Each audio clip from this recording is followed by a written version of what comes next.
What's going on, everyone? It's the Risen Dead 99 bringing you some NBA 2K17 MyTeam. Yes, NBA 2K17 MyTeam. Well, the game NBA 2K17 is here. I pre-ordered it, as you guys know. Got it Friday. The reason I didn't bring you guys any videos on Friday is because I had to do the update, which takes ridiculously long with my internet. And that night I had somewhere to be, so. But right now, it's not going to be any gameplay, it's just going to be some news and kind of like a confirmation for people's questions, hopefully. But first, and the question that hopefully will be answered is about dynamic duos. Do they really work? So, I'm going to show you guys my lineup. And I did have the 30,000 BC. I did open some packs. And this is my lineup.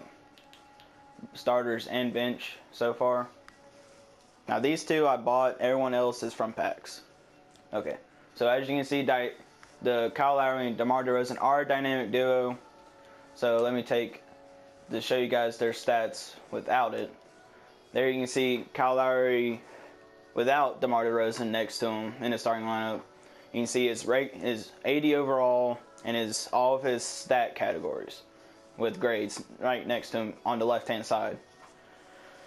Now, when you take him out and put in DeRozan, you can see DeRozan's stats. He's an 80 overall too, just like Lowry is. You can see his stat categories with the grades next to him.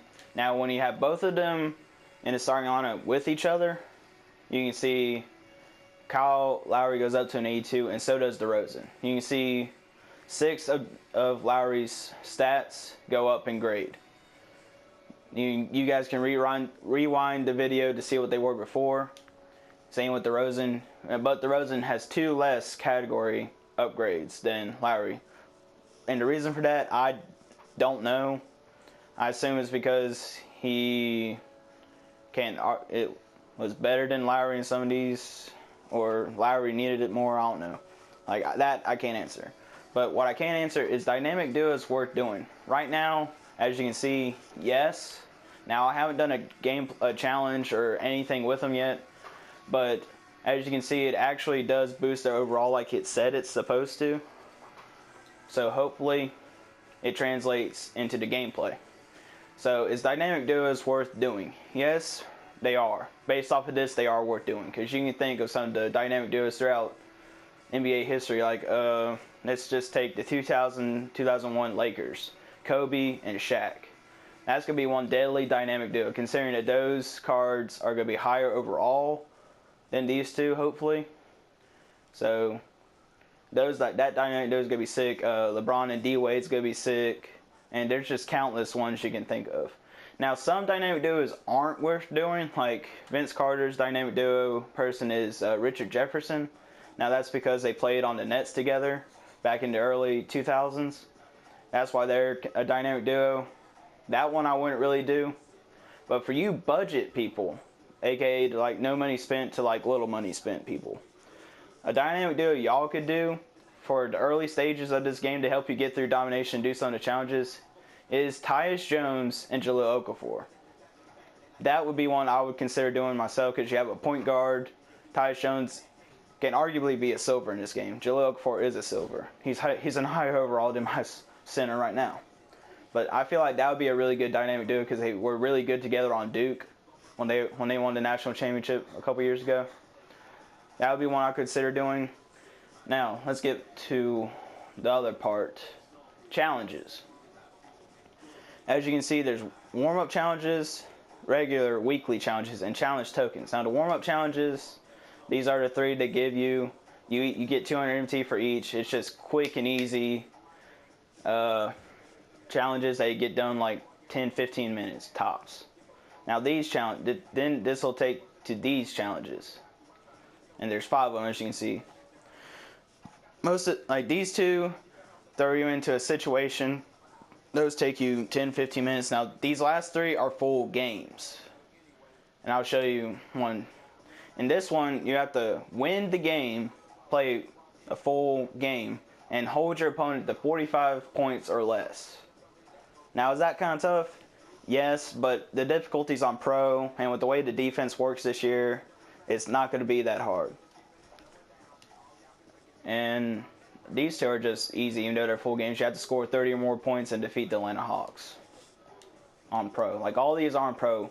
Now, you guys can assume that these challenges are going to get harder as the year progresses and as your team gets better, you know. And now, challenge tokens. As you can see, I've done both the warm-up and the weekly challenges, and you can see you get these things called challenge tokens. Now, what these are, it says right here under token information, complete all of this week's challenges to unlock a single challenge token. Once you get 3 of these, you get a guaranteed rare card. Now, what that rare card can be, as you can see right now, it's Robert Pack, and I need 1 more to get him.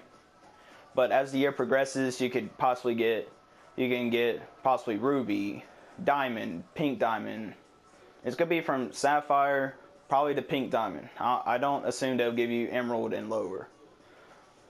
But challenges are worth doing this year. They are worth doing because you get rewards like that. Last year they had crazy lineup restrictions. Like you had to get so many players from this team or this conference, and so on and so forth.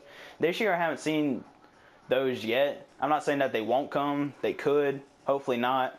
But these challenges are turning into like MUT solos. Like, you know, MUT solos are just quick and easy. You can get it in and out 10-15 minutes tops. And these can be arguably better than MUTs just because you get a player for it. If you complete the challenges for this week, you can get these tokens, redeem it for the player, and help your team. And with these 5 challenges, you get 800 a piece. No, I think these 2 get 600, and it's 800 a piece. So, and then there's domination. As you guys know, you have to get so many MT points and win and get 3 stars. As you can see, I beat the first one's the Lakers. It's like the easiest to hardest teams.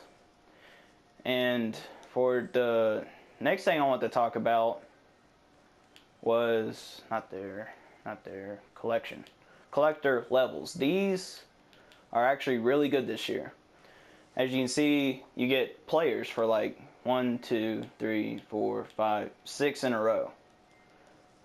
Now these cards can be any cards. They can be, I think they even include like I think they include everything to shoes, like those, and I don't know if they include badges or injury cards or even contract cards. I doubt it, but I do know they include shoes. So don't go quick selling your shoes. Don't go quick selling your bronze players if you want to get any of these reward levels. Now, as you can see, for the first one, the first player you get is Jay Williams.